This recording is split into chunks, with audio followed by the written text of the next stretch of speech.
My name is Kimberly Sogge, and I'm a volunteer with Center for Mindful Self-Compassion. I help coordinate their sponsored retreats every year, and retreat practice is super important to me in the cultivation of my own mindful self-compassion practice. And this year, Center for Mindful Self-Compassion is sponsoring a retreat which will be led by Beth Sternlieb and by David Spound.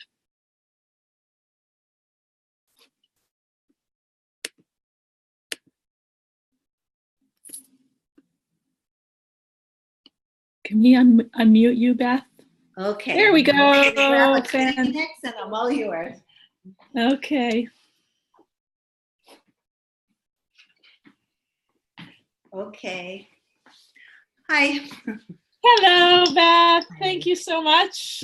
Nice I love that you. we can feel like we're sitting in the same room, and I'm in Canada and you're in California. Yes, this is really good. So thank you so much for talking to me, Beth. And I was just saying to folks that I find retreat practice really important for me personally, which is why I'm volunteering with the Center for Mindful Self-Compassion to support retreats and retreat teachers and retreat practice. And I'm really excited that you, Beth Sternlieb, and David Spound, two amazing teachers and practitioners of mindful self-compassion, have agreed to do, I think this is our first sponsored retreat. Right. As David and I taught one last year, but it wasn't, well, I don't know if it was formally sponsored by the center. Well, it must have gone well, because I know the Center for Mindful Self-Compassion is excited to sponsor this year and really support teachers or people who've gone through MSC training. Is that right? Mm-hmm. Yes. People who have some background in mindful self-compassion and mindfulness practice are welcome to the retreat. Yeah. Beautiful. Well, I thought this might just be a good chance for folks to get to know you a little bit. Mm-hmm. Beth, I'm sorry that David couldn't come, but we might be able to do another one with him, I understand. Yeah, that would be good. I know that just about this retreat that you're leading, it's going to be in Rancho, Palos, Verdes in LA. Is that right? Yeah, and I've taught several retreats there. So I'm very familiar with, the place, and it's a lovely place to come for retreat. I mean, it's actually not that far from LAX. If people are coming in from other areas, it's convenient to get to. It's quiet and peaceful, and Now, this is not usually what I think of as part of LA. The words quiet and peaceful. Well, it's very close to the coast and south of LA. In Palos Verdes, which is just a beautiful area. And I think people will find it to be a very nice place to sit retreat. And the rooms are nice, and all the kind of things that make for a comfortable retreat are there. So there will be a feeling of this safeness. The environment provides a holding environment for the practice. Yeah, it's a monastery that's set up for hosting retreats from other organizations.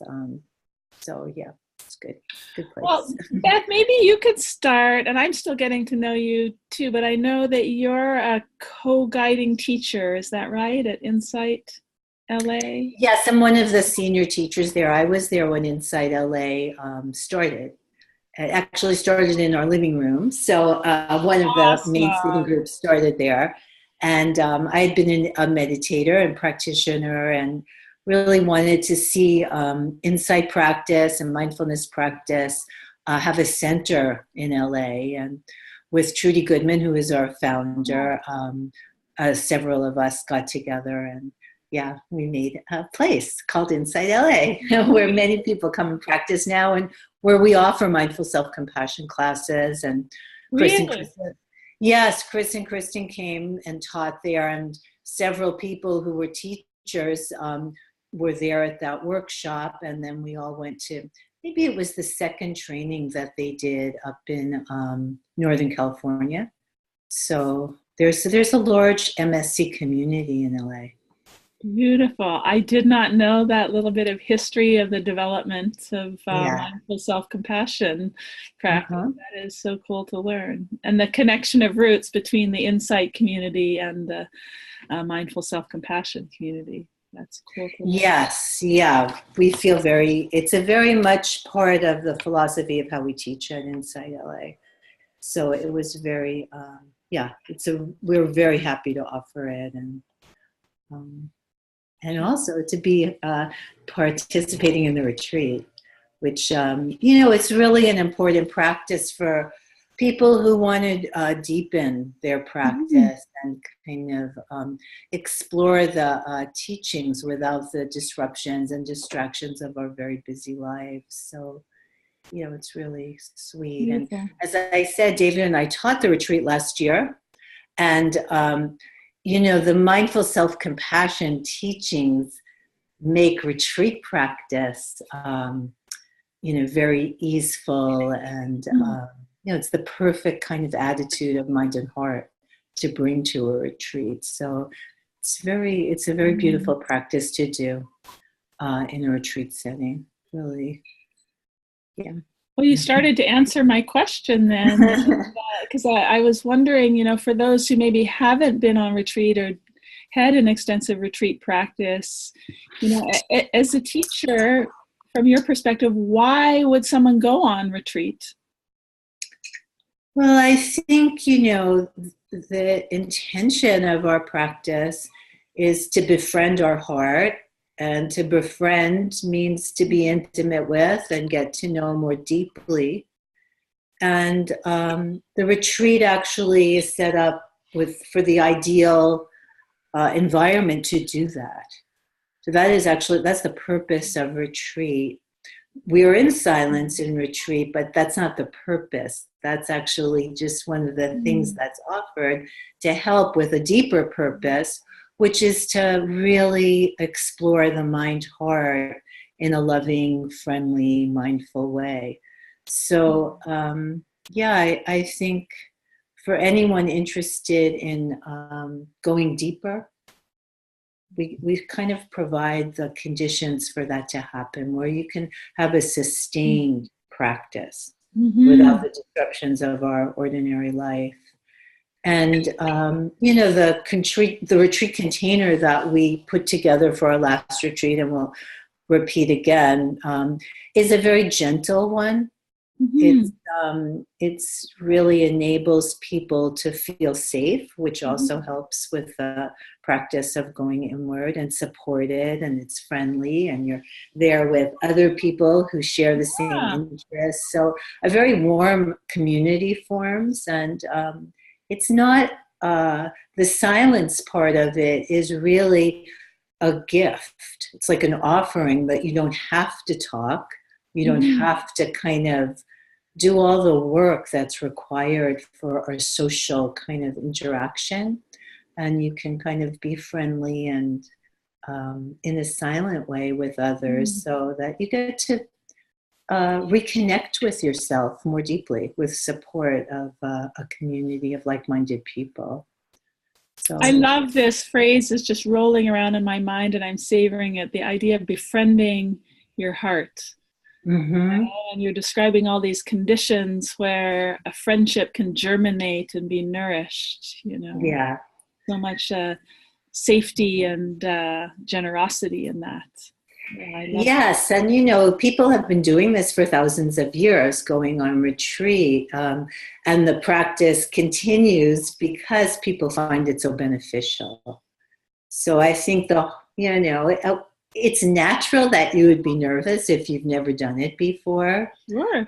But actually, I think the people who are maybe most concerned about, what's the word, unplugging, being quiet, are the ones who actually benefit and love it the most. Because usually they're caretakers, and actually people who practice mindful self-compassion are caretakers. So there's always a pull, and in this way we kind of let go of that and recharge and nourish ourselves, and also find out how dependable the practice is.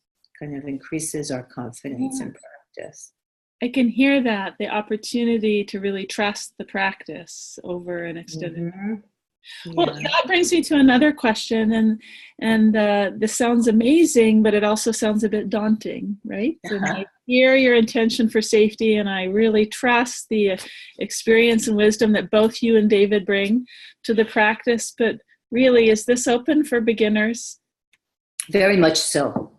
Really, very much so. So just to describe what the retreat is like, you know, when we arrive, everyone gets to know each other. We have dinner together, introductions, set intentions, meet our neighbors, all of that kind of thing. So, and, you know, it's all done in a very friendly and warm and nourishing kind of loving way. I mean, we're very grateful to have people there and to support them. So we enter silence in a formal way, and then there's a schedule that we follow, and that schedule includes guided sits, walking periods, we do movement practice, all the meals are prepared and we eat together. And so the day kind of, it's structured with a lot of thought and care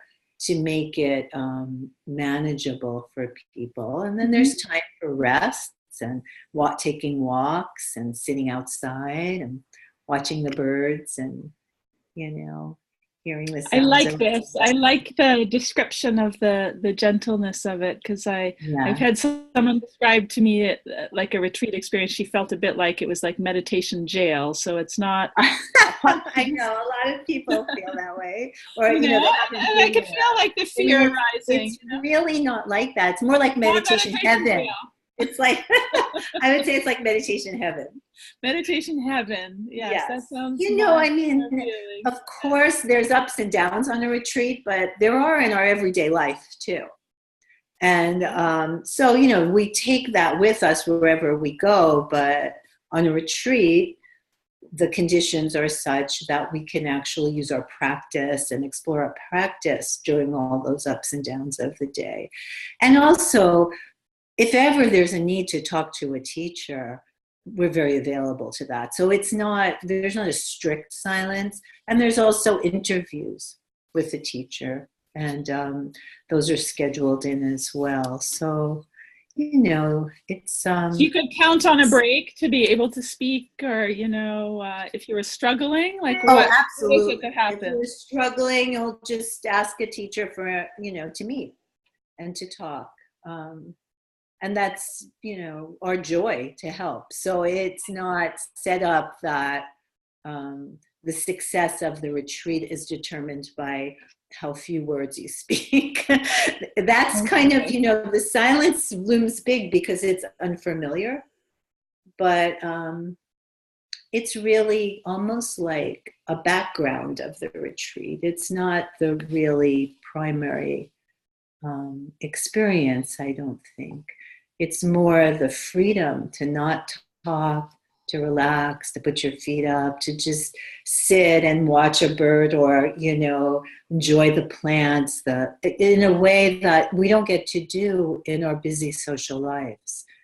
And again, you know, you're doing that in the company of other people who are doing the same thing. So, you know, it's not an isolated experience. It's kind of a shared group. I can hear that. And like on that theme of like doing this with other people, you know, in a way it's unfortunate. It looks like we're both white blonde people. Right. Does everyone have to look the same, you know, is there room for many different kinds of people? Yes, you know, this is a place where everyone is welcome, and you know, one of the things about mindful self-compassion is our common humanity. So, you know, of course, it's always wonderful to know that you're with people who look and like you, but our hope is that there will be a diverse group of people who come, and, you know, yeah, I mean, I really encourage people, if they feel that that might be an issue for them, to get in touch with us and we can talk that through. And because we'd love to see these practices go into other communities. And actually this, retreat is set up to prepare people to teach. So at least if people from more diverse, backgrounds and different parts of the country and all different colors and orientations and everything come to the retreat, then the hope is that they'll be able to be in the place where you and I are someday, so that our whole community becomes diverse. And of course, it always takes courage to be one of the first people to do that, but absolutely support that and really want that to happen.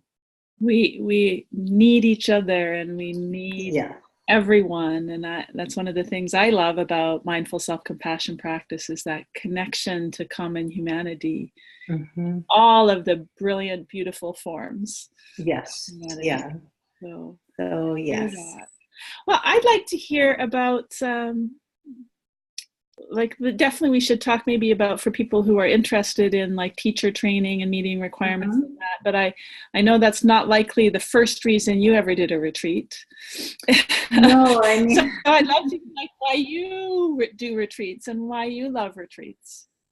I think I got in, I started doing retreats in a Buddhist context, because I loved the teachings, and I believed in awakening. I believe in awakening, and that, I believe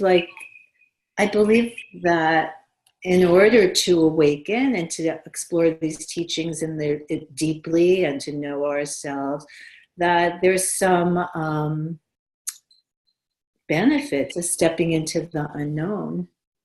And so there was that, I trusted the teachings and the teachers and this practice path. So I was certainly I was nervous too, but I was also really grateful to have that chance. And I started doing a lot of retreat practice after my children were grown. So on some level, I didn't go for this reason, but when I found that I had 3 meals a day and a little room and all I had to do was make my bed, and I thought, wow, this is just awesome.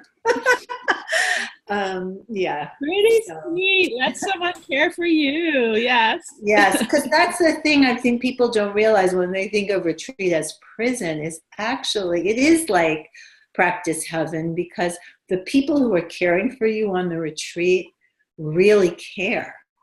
So you enter into a very loving community, and also into a tradition of people who value a kind of intimacy and solitude and depth of practice.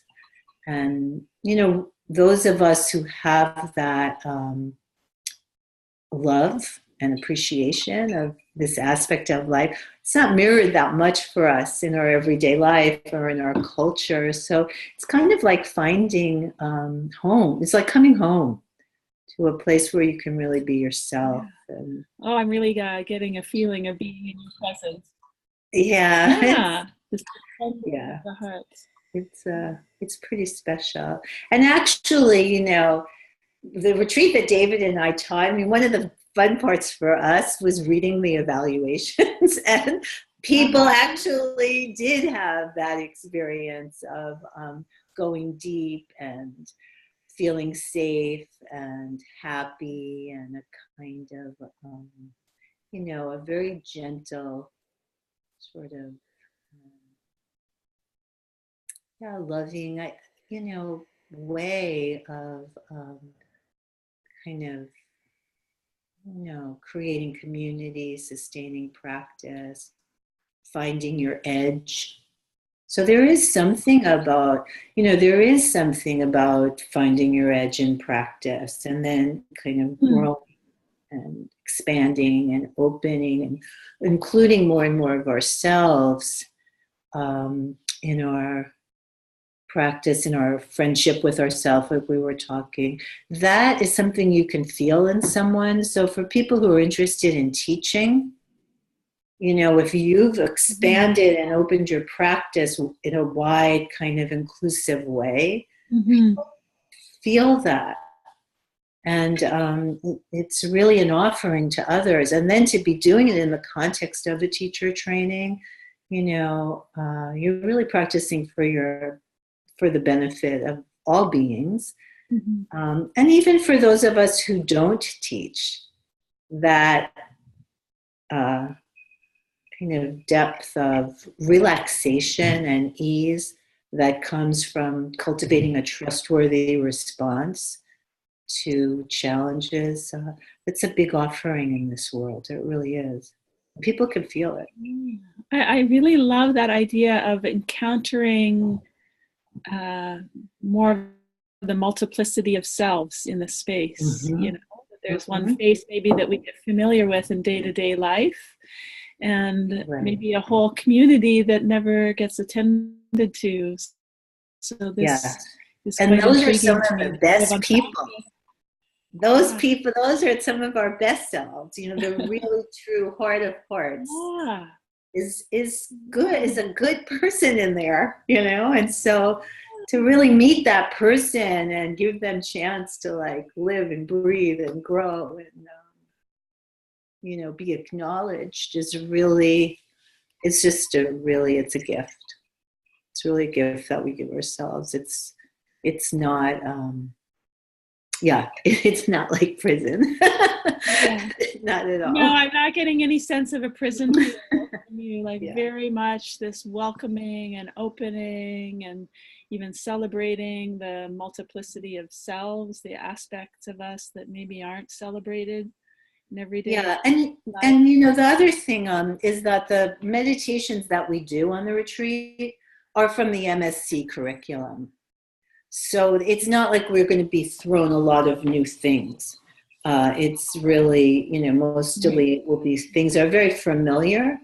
And it's just a kind of time to sort of rest in them or stabilize, settle, relax into a more sustained practice of them. So, it's good. So this compassionate context, the mindful self-compassion practices will be there. And if someone's practiced before, they can just kind of sink into those, let it strengthen the compassionate context. I can see how this is a gift to the world within and also the world without. And also, there's instructions. It's not that I don't know if I included that in the explanation of the day, but there's instructions, teachings, Dharma talks, guided meditations. So, it's not, you're not left on your own to figure it out. Actually, there's a lot of support and structure. A lot of guidance. Now, we've talked a bit about for someone maybe who's a beginner. How about for someone who has an established practice, maybe in another tradition? I think for established practitioners, it's a wonderful opportunity because there can be a kind of striving in our practice, or some of the kind of qualities that of striving, self-criticism, really pushing can come up in a spiritual practice, in a meditation practice. So if you're, have a lot of practice experience, adding this flavor of self-compassion in can have very surprising results and can really deepen the practice. And actually, we can find as we explore in MSC that motivating ourselves with love and care can actually take us to places, take us farther, deeper, with more safety. A lot of things can unfold. So I think for anyone who's a meditator, practitioner, self-compassion is definitely worth exploring. And then to bring, the skills that you already have into the retreat, you can go really deep and, in a way that you wouldn't be able to if you didn't have that background. So I think it's great. It's certainly, I had a lot of practice experience before I was introduced to mindful self-compassion, and it was like, wow. I didn't realize, how much striving and, motivating myself through something being wrong I was doing, rather than starting to get in touch with what was right, and that I was doing this because it was something I loved, and it was coming from a part of me I could trust, So, yeah, I think everyone has a lot to learn from this practice. Good. Yeah. This is so great that we can do this, don't you think? No, I really love it. We need to do this again. It's fun, isn't it? Yeah, I had one last question. I guess it was about, I think there, as an MSC sponsored retreat, we know that this meets certain training requirements. Right. For MSC, and I don't know about for other teacher trainings. Maybe you could tell. I don't know. It's a 5-night retreat. I'm not sure what the requirements are for other people's trainings. I think that the 5-night retreat meets the requirement for the training that Jack and Tara are doing right now. But of course, if people are in that training, they should be sure to make sure. So just check back with your teacher, or maybe with the MBSR training program, or the MBCT training program, or with the MSC program, what the requirements are. But I think most of these programs require a silent teacher-led. Yes, and that makes sense, because we can, when people come to us, we want to know, like, like when I was talking about meeting our edge. Yeah. When we want to meet our edge, develop confidence in the practice, skills in the practice, and then we have something to offer. And it's kind of, for me, it's like an ethical consideration, really, that we're trained well enough to meet our students and, offer this practice in a way that is from our own looks like we might have frozen there just for a moment. I don't know if I'm unfrozen too, but when you're talking about this, Beth, I'm thinking about, since I'm a therapist and a psychologist, how important it is not just to show away. Are you back? Yeah, but you froze a minute. You said how important it is to when you teach, to speak not just from an abstract conceptual knowledge, but from an embodied relational knowledge. And this is the power of this is and I know for me, with teachers I've sat with, it's been almost as much a quality of transmission of their presence as the words that came out of their mouth. Right. And that comes from retreat practice, right? Yeah. Well, I can feel it from you. I'm really glad that we're doing this, because people can get a sense of that presence, right? And I think this is important. I'll even say this to patients I see, a huge proportion of the benefit that comes from a relationship is like the sense of connection with the teacher and the fit there. So this is an opportunity, talking to you, for people to gain a sense of like the connection and your presence and the fit. And I think that's very important in considering who to sit with on a retreat. So I appreciate your openness to letting people kind of taste you. Well, this is something I so love. It's so authentic for me to want to share retreat practice with people. It's been such an important part of my practice life. And I've had a lot of training also in retreat teaching. So it's a way for me to kind of honor my teachers and kind of give back all the wonderful things and benefits I got from, learning how to practice on retreat. So, yeah. I can feel that. Your teacher standing behind you. The transmission is happening. So how would people find out and register, Beth? Well, I think from the Center for Mindful Self-Compassion on the website. So going to www.centerformsc.org, I think it is? Yes, right. And I think also if people have questions through that link, they can get in touch with David or me about the questions that they have about practice, sometimes people have particular dietary needs or ability issues, or, perhaps people are concerned about sitting. That often comes up, they can sit in a chair, they can lie down, there's cushions, whatever, whatever works, we're happy to work with. And sometimes not only do people have this image of prison, but they also have an image of a perfect Buddha sitting under a Bodhi tree. And yes, many people come the to lotus blossoms floating on the smooth pond. Yeah, that's not necessary for our retreat. Well, thank you, Beth. I was waiting because I wanted to just express gratitude for speaking. Okay. And I think this is going to be so helpful for anyone with questions, and just gaining a sense of your presence again. Are we offline now? We're still online. So okay.